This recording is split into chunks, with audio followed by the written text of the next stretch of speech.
Hola, bienvenidos a Punto y Coma Ecuador. Hoy nos acompaña el ingeniero John Gamboa, director de la Delegación Provincial Electoral del Guayas. Bienvenido. Buenas tardes, un saludo cordial. Bien, iniciamos, ¿no? ¿Cuáles son las medidas de preparación que ha tomado el Consejo Nacional Electoral para estas nuevas elecciones? Bueno, nosotros hemos iniciado ya con los hitos cumplidos con el cambio de domicilio, con la depuración del padrón electoral, con el padrón pasivo. Todos esos puntos ya se han venido cumpliendo. En este momento nos encontramos en la fase de la aceptación de precandidaturas para los posibles candidatos, para los precandidatos que participaron en la democracia interna y que fueron electos por sus organizaciones políticas. Ellos tenían hasta 10 días después de ese evento para poder aceptar sus precandidaturas. Este momento lo están haciendo. El día de hoy están casi todos los movimientos culminándolo y mañana estarán cualquier firma rezagada y con eso ya cumpliríamos con los plazos hasta el día de mañana, poniendo así como candidatos ya aceptados para cuando toque la inscripción de candidaturas, que es desde el 18 de septiembre hasta el 7 de octubre. Es decir, ¿cuándo tendríamos ya esa lista definitiva tanto de binomios como de los candidatos a la Asamblea Nacional? Bueno, hasta el día de mañana tendríamos ya todas las firmas de los candidatos, de los precandidatos que han aceptado su candidatura. De allí ya tendríamos un número ya casi real de todos los que serían los candidatos. No podríamos garantizar al 100% porque todavía existe la posibilidad de que hay alguno que renuncie o por fuerza mayor, fallecimiento, o no pudo aceptar su precandidatura. El movimiento político tendrá la opción de cambiarlo y preparar luego, lógicamente, luego del informe del por qué se hace el cambio, para cuando ya empiece la inscripción de candidaturas. Una vez que inscriban la candidatura y que la Junta Provincial Electoral, en el caso de las provincias, y el Consejo Nacional Electoral, el Pleno, en el caso nacional, ya aprueben esas candidaturas. Allí sí recién serán candidatos que estarán esperando el tiempo de la campaña y el proceso electoral como tal. Recordemos cuándo empieza ya esta campaña y bueno, cuándo entonces son oficialmente candidatos. Bueno, como les decía, desde el 18 de septiembre hasta el 7 de octubre es el periodo para que todas las organizaciones políticas inscriban a sus candidatos. Una vez culminado ese plazo, la Junta Provincial tendrá que calificar esas candidaturas. En el caso de que no haya ninguna impugnación o apelación contra el Tribunal Contencioso Electoral o a la matriz, estos precandidatos ya estarán listos para aproximadamente el mes de o fines de octubre o noviembre. La campaña como tal, formal, legalmente, empieza el 31 de diciembre y termina el 4 de febrero.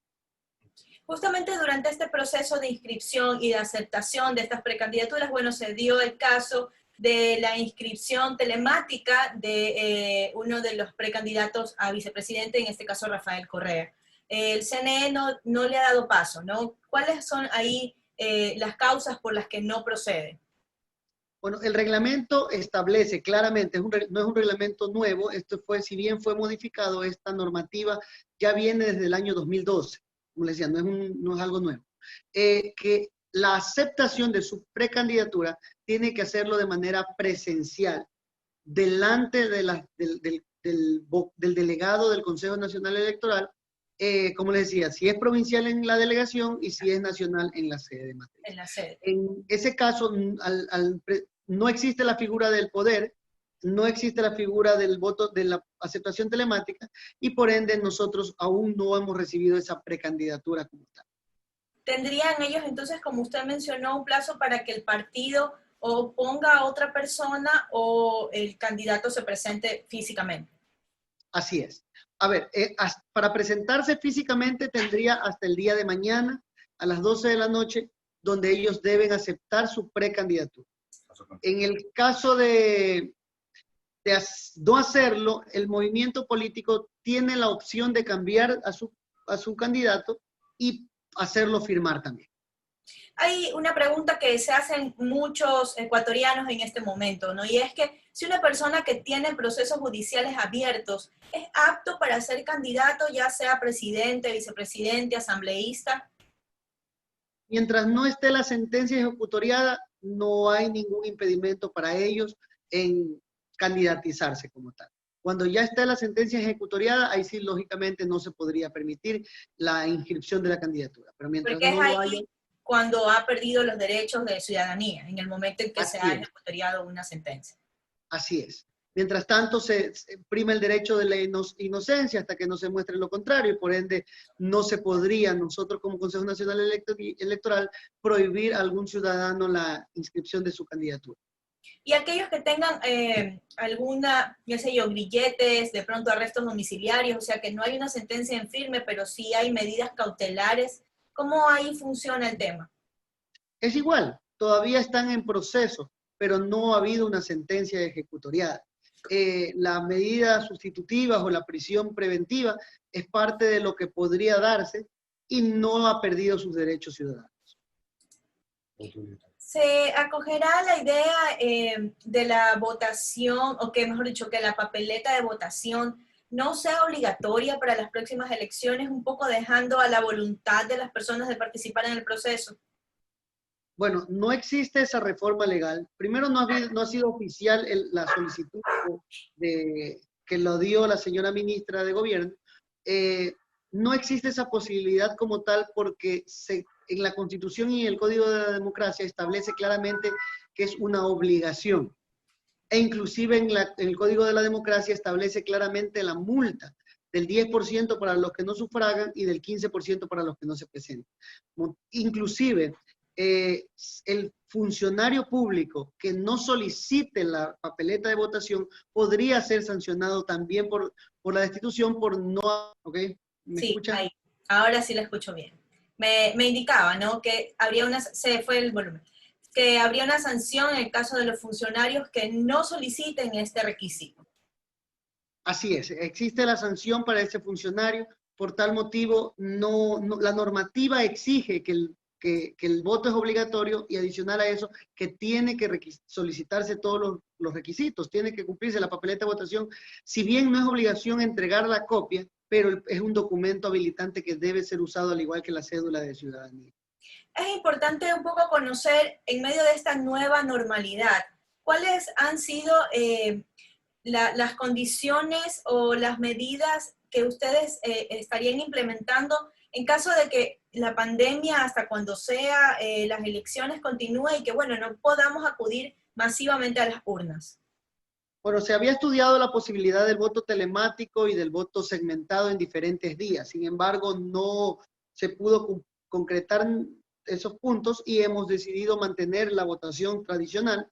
Lo que sí hemos incrementado es muchos recintos electorales más. Por ejemplo, en el caso de Guayas incrementamos como 70 recintos electorales, pero habilitando los que estaban ahí como backup, y ciertos recintos se han habilitado más del segundo piso para poder tratar de mantener una junta receptora del voto por aula.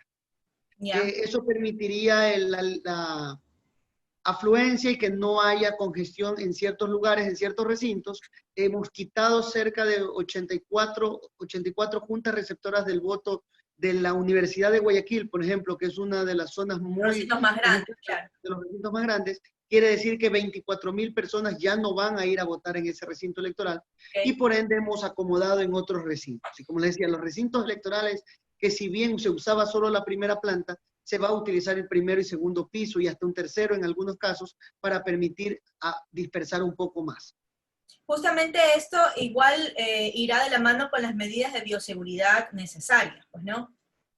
Por supuesto, con las medidas de bioseguridad necesarias, con el distanciamiento, es probable que el biombo como tal sea plástico. Vamos a utilizar un poco más el cambio de esferos en las juntas receptoras del voto, pero adicional a eso también tendríamos, como les decía, el descongestionamiento en las zonas y esa amplitud de los recintos electorales. Finalmente, para recordar a la ciudadanía, pues, ¿cuántos son el número de electores que tenemos en Guayas? Y bueno, ¿cuáles podrían ser los números aproximados de candidatos a asambleístas que tendríamos que escoger? Bueno, los asambleístas como tal serían 20 los que se van a elegir en la provincia del Guayas, 5 en cada circunscripción. somos 13.099.150 electores, de los cuales 3.111.000 son de la provincia del Guayas. Sigue siendo la provincia del Guayas la que tenga mayor cantidad de votantes. Un tema importante es el presupuesto que se ha asignado para esta elección. Bueno, además de las críticas, sobre todo hay candidatos que incluso mencionan que sería importante que no se reciba como candidaturas ese presupuesto, sino que ese dinero vaya a otras instancias del Estado. ¿Cómo se ha analizado ese tema? ¿O ya una vez que fue definido el presupuesto, pues ahí ya no hay más modificaciones? Bueno, ya fue definido el presupuesto, las elecciones como tal, sin incluir la promoción electoral, está en 114 millones de dólares, que es lo que costará las dos vueltas. En el caso de la promoción electoral, que es algo que está en la ley, que lo que permite es que todos tengan la misma participación como candidatos, no permite que el que tenga más dinero tenga más publicidad, sino que permite esa igualdad. Es por eso que el sentido de la ley, nosotros como Consejo Nacional Electoral no podemos cambiar. Quizás en el estado de excepción, el señor presidente de la República lo podría hacer, pero también es un tema de dar esa opción para que todos los partidos, los candidatos puedan participar. En el caso de que el candidato no acepte, lo puede hacer. Si lo que hace es no traer la publicidad, no autoriza, no para que nosotros le autoricemos, y no va a tener ninguna participación en los medios de comunicación. Sin embargo, eso no quiere decir que el candidato pueda hacer campaña. Claro, a eso iba. O sea, igual si no está autorizado, tampoco lo puede hacer por fuera. Así es un delito contratar publicidad fuera del Consejo Nacional Electoral, y la sanción no solo va para el candidato, sino también para el medio de comunicación, prensa escrita, televisiva, digital o vallas publicitarios que lo acepte. Ahí el tema de la publicidad previa, o sea, aún no estamos en campaña, pero ya en redes sociales vemos videos de todo tipo de candidatos que están promocionándose. ¿Cómo se está monitoreando? ¿Cómo va a ser el control en ese sentido? Bueno, nosotros monitoreamos los medios, como les decía, televisivos, radio, prensa escrita, los medios digitales que en este proceso se incrementan, y las vallas publicitarias. Las redes sociales no se pueden controlar porque la normativa legal no lo permite. No hay publicidad que se contrata para allí, ni tampoco controlamos la publicidad que esté en las redes sociales. Es por eso que en el Twitter, en el Facebook, en todas las redes sociales como tal, pueden los candidatos hacer su publicidad sin ningún impedimento. Sin sanción, pues, ¿no? Así es, no tienen sanción. Justamente dentro del tema de la pauta, bueno, y de los medios tradicionales, hay algunos medios de comunicación que tienen, y no solo por el tema de la pandemia, sino desde antes, deudas con el Estado. IES, SRI, incluso deben a sus empleados. Hay casos como Canal 1, que quizá usted conoce. ¿Cómo es el tratamiento ahí para que ellos puedan participar o no de esa pauta electoral? Bueno, el medio de comunicación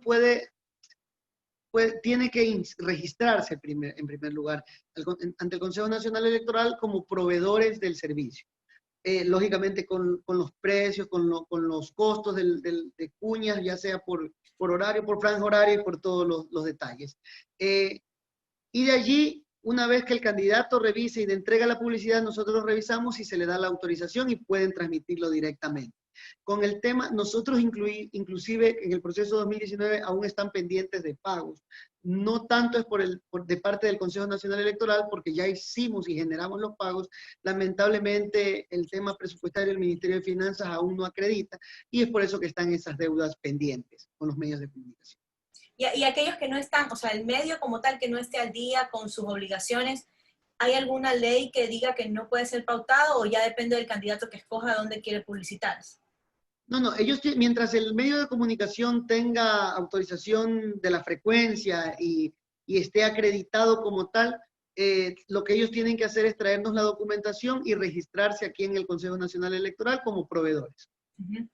Listo, pues bueno, y para finalizar, ¿cuáles son las expectativas, ¿no?, de este proceso electoral con una papeleta tan extensa que por lo menos hasta el momento se avisora así, las expectativas del CNE respecto a ello?